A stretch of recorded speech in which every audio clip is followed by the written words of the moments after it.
গাজীপুরে শিক্ষার্থীদের উপর হামলার প্রতিবাদে বিক্ষোভ সমাবেশ, ডিসি অফিস ঘেরাও, হামলাকারীদের দ্রুত গ্রেফতারের অভিযান পরিচালনার আহ্বান।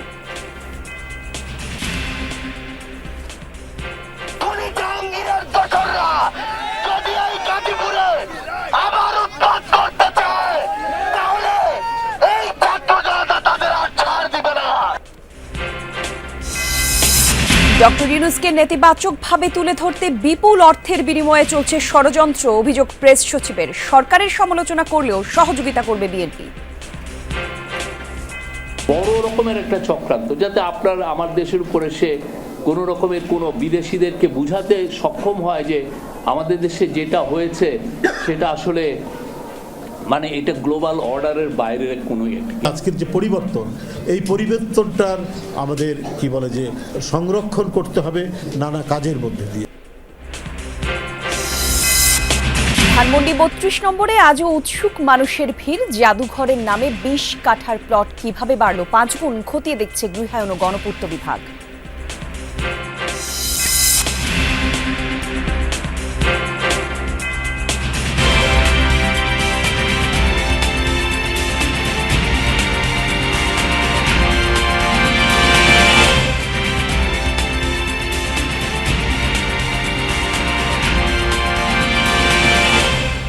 যমুনা নিউজে আমন্ত্রণ আপনাদের সবাইকে। দর্শক, শুরুতেই সংবাদের শিরোনাম দেখছিলেন, বিস্তারিত জানাতে সাথে থাকবো আমি জান্নাতুল করি। গাজীপুরে ছাত্র জনতার উপর হামলাকারীদের গ্রেফতার না করা পর্যন্ত রাজপথেই থাকবে শিক্ষার্থীরা। গর্ত থেকে বের হয়ে যে সকল সন্ত্রাসীরা উকি দিচ্ছে তাদের দ্রুত গ্রেফতারের আহ্বান জানিয়েছেন জাতীয় নাগরিক কমিটির মুখ্য সংগঠক সার্জিস আলম। গাজীপুর জেলা প্রশাসক কার্যালয়ের সামনে বিক্ষুব্ধ শিক্ষার্থীদের সড়ক অবরোধ থেকে এই আহ্বান জানান তিনি। ধৈর্যের বাঁধ ভেঙে গেলে আবারও ৫ আগস্টের মতো বিপ্লব সংঘটিত হবে হুঁশিয়ারি দেন সার্জিস।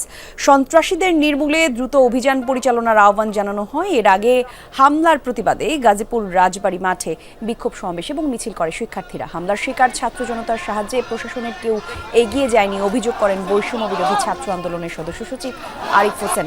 ফ্যাসিবাদের দোসর পুলিশ সদস্যদের বহিষ্কারের দাবিও তোলেন। বলেন, পুলিশের নতুন করে তরুণদের নিয়োগ দিতে হবে। অবিলম্বে আওয়ামী লীগের অফিস সহ যেখানেই তাদের অবস্থান আছে সেখানেই অভিযান চালিয়ে সিলগালা করে দেওয়ার দাবি জানানো হয় বিক্ষোভ কর্মসূচি থেকে। কালকে প্রশাসন সেই একটা রূপ দেখাইছে, এই রূপ যদি আগামীতে চলতে থাকে তাহলে ছাত্ররা নিরাপদ থাকবেই না, আপনারা জনতারাও নিরাপদ থাকবেন না। অবিলম্বে যেসব জায়গায় গাজীপুরের মাটিতে ১ ইঞ্চিতে যেখানে আওয়ামী লীগের অস্তিত্ব আছে, কালকে সকাল 10টার মধ্যে সিলগালা করতে হবে।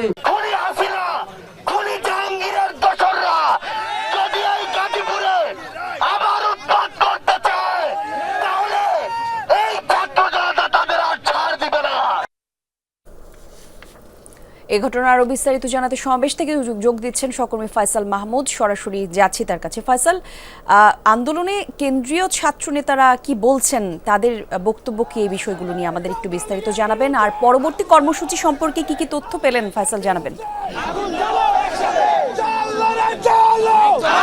কলি, আপনি জানেন যে দুপুর থেকে যেই বিক্ষোভ সমাবেশ বিক্ষোভ মিছিল ছিল সেটি কিন্তু এই মুহূর্তে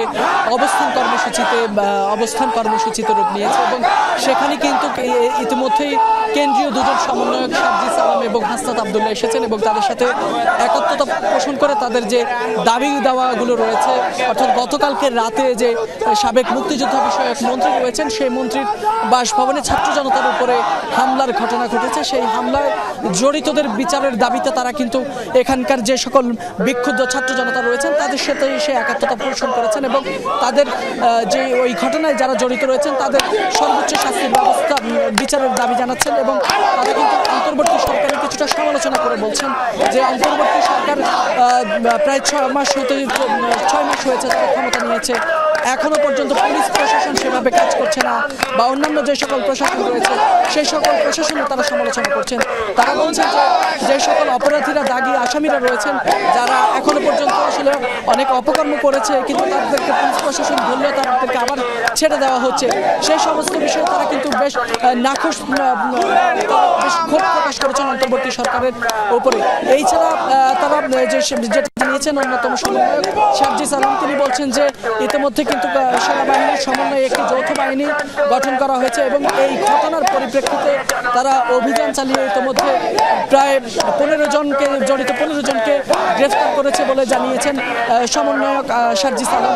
তারা বলছেন আগামী কয়েক ঘন্টা অর্থাৎ বিকেল 5টার মধ্যে যদি এই ঘটনায় জড়িত মূল হোতাদেরকে আইনের আওতায় না আনা হয়, অর্থাৎ গ্রেফতার না করা হয়, তাহলে পরবর্তীতে কর্মসূচিতে যাওয়ার ঘোষণা দিয়েছেন কলি।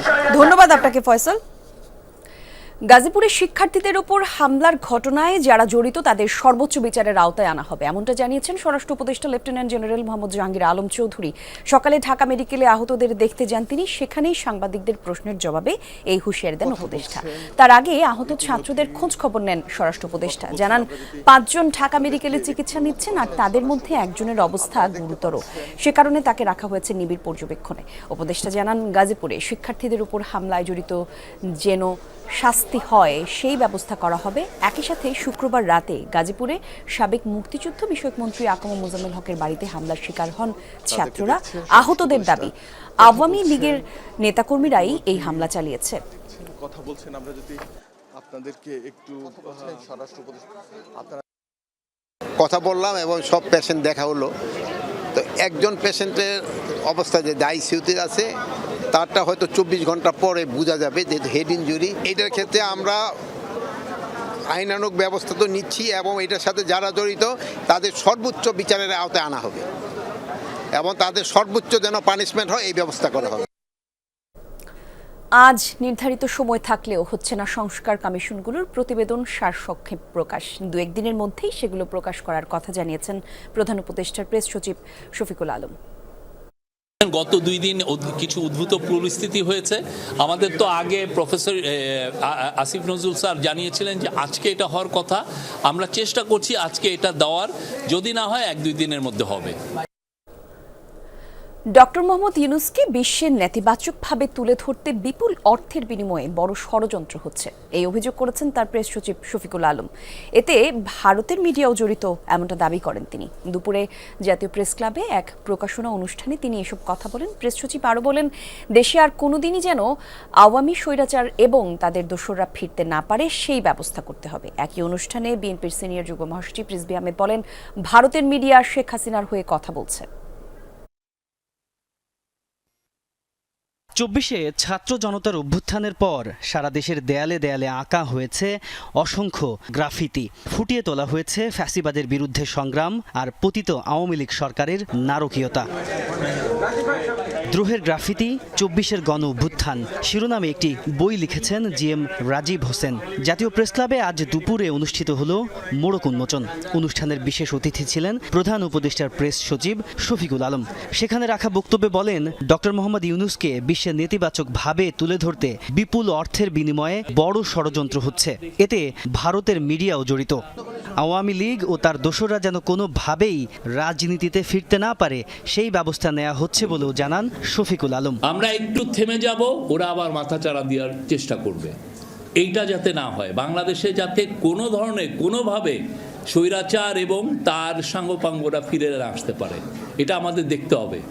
এটার জন্য আমাদের অনেকের প্রাইস পে করতে হবে। অনুষ্ঠানের প্রধান অতিথি বিএনপির সিনিয়র যুগ্ম মহাসচিব রুহুল কবির রিজভী বলেন, অন্তর্বর্তী সরকারের সমালোচনা করলেও কাজে সহযোগিতা করবে তার দল। এই রক্তঝরা আন্দোলনের মধ্যে দিয়ে সরকার হয়েছে। হ্যাঁ, কনস্ট্রাকটিভ সমালোচনা যাতে হয়। আমরা যে সমালোচনা করছি, আবার পাশাপাশি দেখুন বসে একসাথে আমরা কথাও বলছি, মানে আপনার ডেমোক্রেটিক কালচারে তো এটাই হবে। ভারতীয় গণমাধ্যমের সাম্প্রতিক কর্মকাণ্ডের কড়া সমালোচনা করেন বিএনপির এই সিনিয়র নেতা। বলেন, কোনো গণতান্ত্রিক রাষ্ট্রের কাছ থেকে এমন আচরণ প্রত্যাশিত নয়। কিন্তু সেখানে লা মিজারেবলের মতো উপন্যাস। তাজনুর ইসলাম, যমুনা নিউজ, ঢাকা।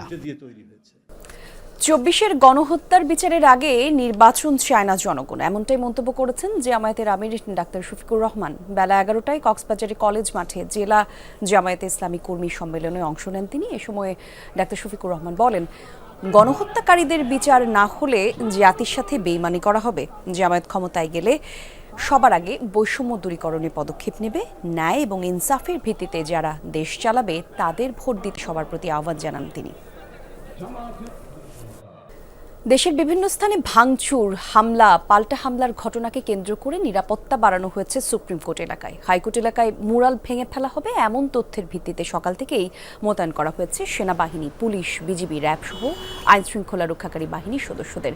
বৃদ্ধি করা হয়েছে গোয়েন্দা নজরদারিও। আদালতের প্রত্যেকটি প্রবেশ মুখে মোতায়েন করা হয়েছে এপিসি সহ অন্যান্য সরঞ্জাম। খুব জরুরি প্রয়োজন ছাড়া প্রবেশ করতে দেওয়া হচ্ছে না কাউকে। চলমান তল্লাশি কার্যক্রম।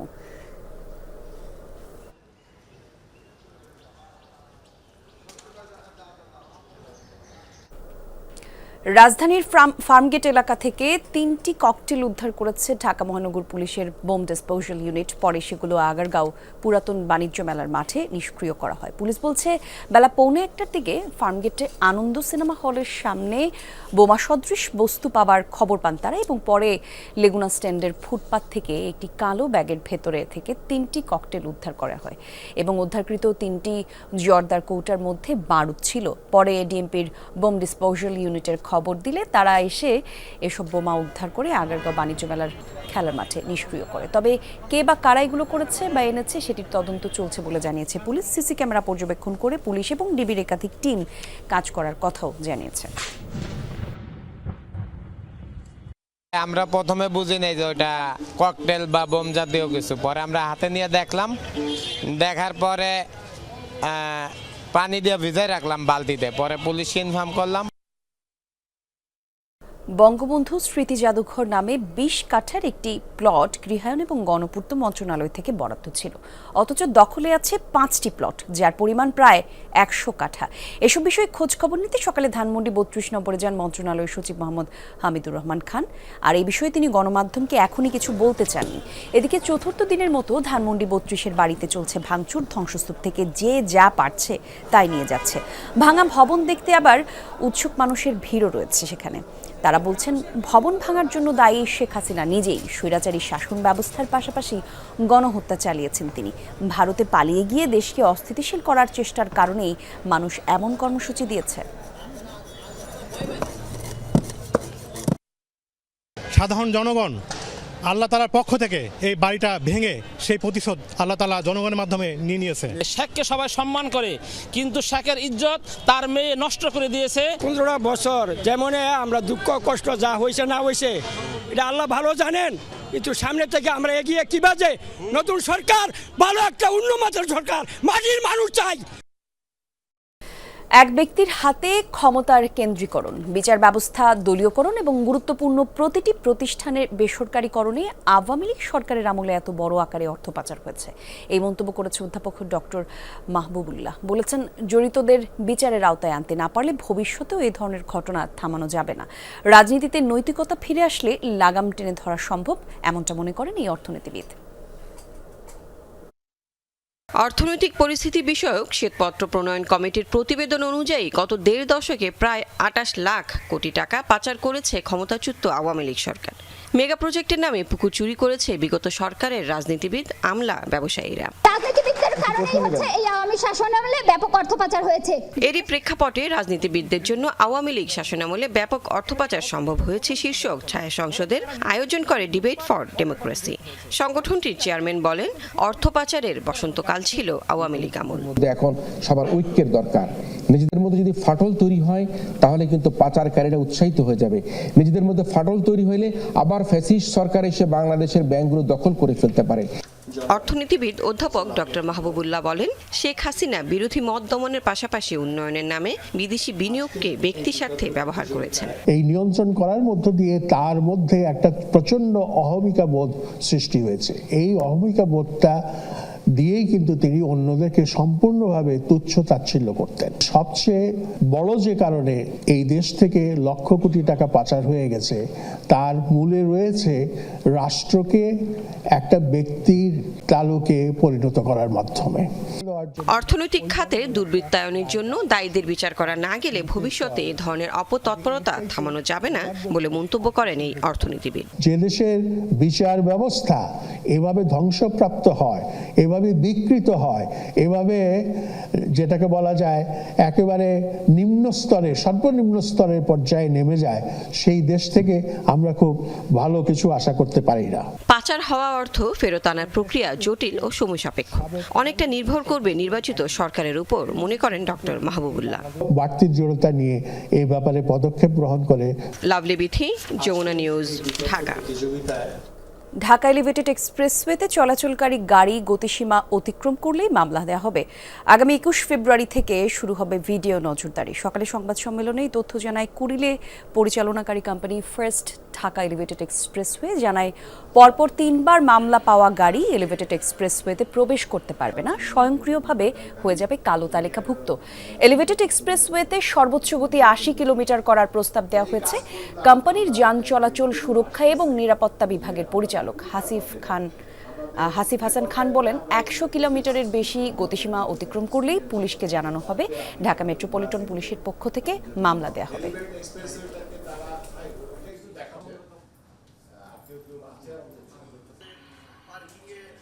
এটাকে ঢাকা মেট্রোপলিটন পুলিশ মহোদয়দেরকে এর আগেও বলেছি যে we should start video case, কারণ আমরা এই গাড়িগুলোকে স্টপ না করতে পারলে আমাদের যে কোনো মুহূর্তে ও তো মারা যাবেই, প্লাস আরও তার জন্য আরও অনেকেই মারা যাবে। তরুণ প্রজন্মকে ম্যারাথনের সাথে যুক্ত করতে হবে। সুস্থ জাতি এবং দেশ করতে ম্যারাথন প্রোগ্রাম বিশ্বব্যাপী ছড়িয়ে দেওয়ার আহ্বান জানিয়েছেন সেনাবাহিনী প্রধান জেনারেল ওয়াকারুজ্জামান। সকালে বাংলাদেশ সেনাবাহিনী আয়োজিত ঢাকা আন্তর্জাতিক ম্যারাথন 2025 সে পুরস্কার বিতরণ শেষে এসব কথা বলেন তিনি। এবার রাজধানীর 300 ফিটে এই ম্যারাথনে অংশ নেন 10,000 দৌড়বিদ। বাংলাদেশ সেনাবাহিনীর আয়োজনে অনুষ্ঠিত হলো ঢাকা আন্তর্জাতিক ম্যারাথন 2025। ভোর 5টায় রাজধানীর 300 ফিটে এই ম্যারাথন শুরু হয়। এখন পর্যন্ত এটি দেশের সর্ববৃহৎ ম্যারাথন আয়োজন। সেনাবাহিনীর principal staff officer lieutenant general SM Kamrul Hasan এই আয়োজনের উদ্বোধন করেন। এবারের প্রতিপাদ্য run for unity, run for humanity. এবারেতে অংশ নিয়েছেন 10,000 দৌড়বিদ। এছাড়াও বিশ্বের 10টি দেশ হতে বেশ কয়েকজন দৌড়বিদ প্রতিনিধিত্ব করছেন। খুব ভালো লাগছে, জীবনের এই প্রথম 10 কিলোমিটার। আমি প্রায় 2 বছর ধরে রান করছি, এটা আমার ফার্স্ট টাইম 42 কিলো রানার্স। আমার 2025 সালে প্রথম রানিং, অনেক ভালো লাগতেছে, অনেক হ্যাপি। খুব কষ্ট হচ্ছে, বুকে অলরেডি ব্যথা করতেছে, আমাকে শেষ করতে হবে। লাইফে কোনো কিছুই সহজ না, এটাই বাস্তব। এই রানটা এত বেশি পার্টিসিপেন্ট হওয়ার কারণ হচ্ছে এটাই বাংলাদেশের সবচেয়ে বড় ইভেন্ট। খুবই ভালো লাগছে, এই ধরনের প্রোগ্রাম আমরা চাই ভবিষ্যতে হোক।